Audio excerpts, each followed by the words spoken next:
feeding of the 5,000. That's a lot of people.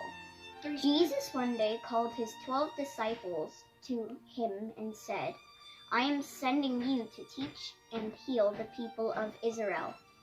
Tell them that the kingdom of God is near.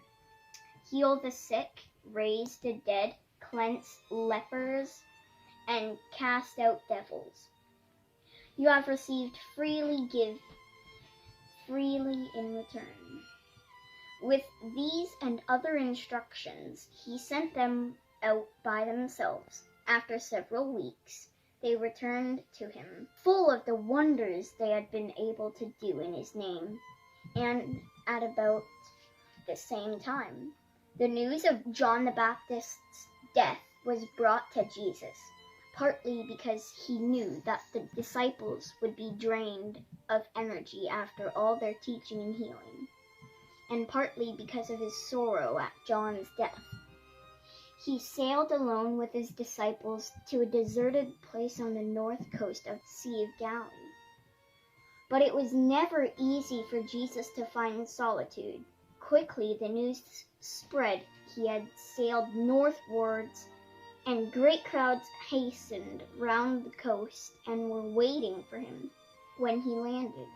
As he looked at them, with all the sick and maimed longing for him to cure them, his heart went out to them. They seemed lost in need, sheep without a shepherd, and so, in spite of his own great need for solitude and rest, he spent the remainder of the day healing the sick and teaching the healthy. Evening drew on. His disciples said to Jesus, "Master, send them away to the farms and villages round about to find food and lodging." Jesus thought he would test their faith. "Give them something to eat yourselves," he said. "Are we to spend 20 pounds on bread?" they asked. Even that would not be enough to give every one of them a little. Andrew said doubtfully, "There's a boy here who has 5 loaves and 2 small fishes. What use are they among so many?" "Tell the people to sit down on the grass in groups of 50. When the people were seated on the spring green grass, Jesus took the loaves and fishes from the boy, blessed them, broke them in pieces, and gave them to disciples to distribute to the crowd.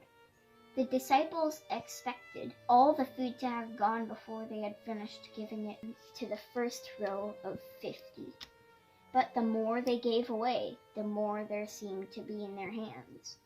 Row after row were fed, and still the food lasted. And when every man in the crowd had received a portion, there was still enough to spare for Jesus and his disciples. Everyone was satisfied, and when the meal was over, the scraps left filled 12 large baskets. 5,000 men, besides women and children, were fed that day. Seeing this miracle, the people were convinced that Jesus must be the Messiah. They were prepared to even use force to make him their king. But Jesus knew that their reasons for doing so were wrong. They wanted a king who could always give them bread, not one who required them to live good lives. So he escaped from them into the mountains to be alone and refresh himself in prayer. On a later occasion, Jesus performed a similar wonder when, after teaching a crowd of 4,000 for 3 days, he fed them with 7 loaves and a few small fishes.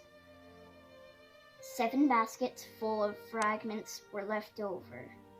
Immediately after feeding the 4,000, Jesus sailed home with his disciples. It makes me feel lots of nice feelings, and maybe it'll make you feel good.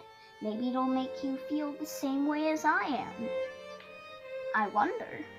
Bye!